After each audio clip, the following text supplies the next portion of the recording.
USCVA 98 will begin at the Quest airlock. European astronaut Sophie Adenot, EV1 noted by the red stripes, will egress first and perform some bag swaps, temporarily stowing them on the outside of station. She will then receive her bag for her first task, stow on her BRT, temporarily hold Jessica, NASA astronaut Jessica Meir, as she egresses, help her install on our BRT, and close up the airlock. EV1 Sophie will then head on out to the Node 2 forward reflector worksite, pausing temporarily to drop her fair lead hook, and then heading out to the international docking adapter. She'll pause momentarily to pull a lever aft and take some photos, stow her bag, and prep for reflector release. There are 3 Fairchild fasteners released by hand, carefully to not strip them. She'll stow that reflector in a wipe to protect the reflector back inside, and then install the new reflector. Again, 3 Fairchild fasteners. And then remove a tape cover, stow that all back in the bag, and then she'll head back inboard, pausing momentarily to re-engage the safing, apply power to the international docking adapter, and back to the airlock. She'll stow a tool needed in a different task in a different bag. Meanwhile, Jessica's going to head outboard to S1, stow her large ORU bag with the high-def camera, and prep for arm setup.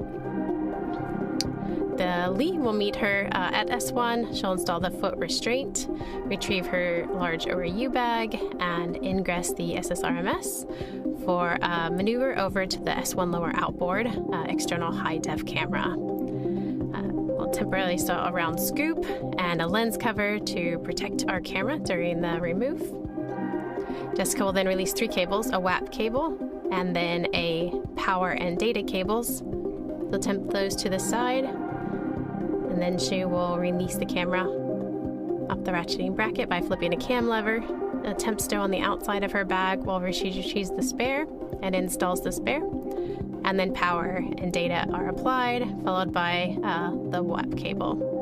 Retrieving the hardware from the new, looking at the cable routing, and then back to S1, where she'll egress and head back to the airlock to stow the large ORU bag, protecting the thermocock of the camera.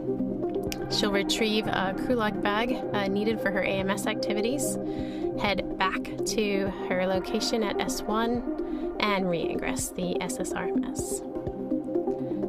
From there, Sophie's gonna stop at the airlock, drop off her bag and her PGT while retrieving a microorganisms caddy. She's gonna do a couple of different experiments looking for extremophiles on the outside of station, including handrails, her gloved hand, the thermal cover, out for here on the lab at a CO2 vent, and the final swab back in the airlock. She'll test the service and cooling umbilical, and then drop off everything, retrieve her pistol grip tool and her new crew lock bag.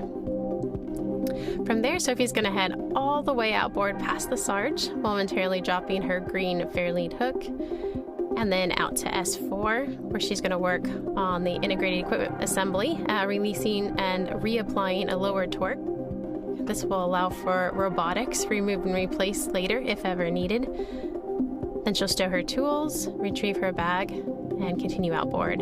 Meanwhile, Jessica's going to take an amazing flyover the S1 truss over to the AMS worksite, where she's going to drive 46 bolts to pull the wake radiator in tight to AMS, while Sophie works on her DDCU jumper out at S4. To do this, she's going to remove a couple of caps from a dummy panel, reposition connectors, and apply a very large jumper. This will give us some redundancy in the impact of an electrical issue on orbit. She'll then reposition to the lower side, because it is a long jumper, move the cable to the dummy panel, and do the other side of the jumper.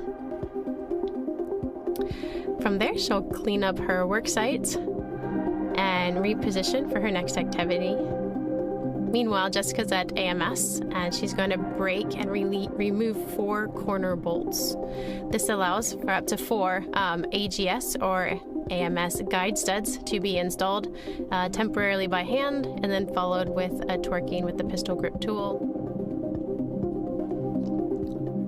If needed, she'll reposition and do the next two, again braking torque and releasing them fully, and then fully installing 2 additional AGS, at first by hand and then by pistol grip tool. She'll then take another amazing ride back and around over the truss to meet her egress position at S1. She will egress, temp stow her large ORU bag to allow her to clean up the foot restraint from the SSRMS, stow it on the port CETA cart, and then she'll retrieve her crew lock bag and head outboard to join Sophie. Meanwhile, Sophie has finished her electrical jumper task, and she's headed to her second electrical task. This is a simpler DDCU activity where she'll install a short jumper.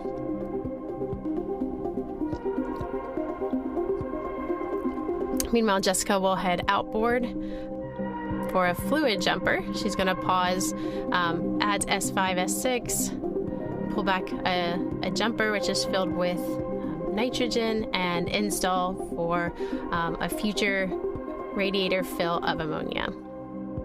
After completing her electrical task, Sophie will pause one more time to do one more jumper. Again, this is a fluid jumper filled with nitrogen.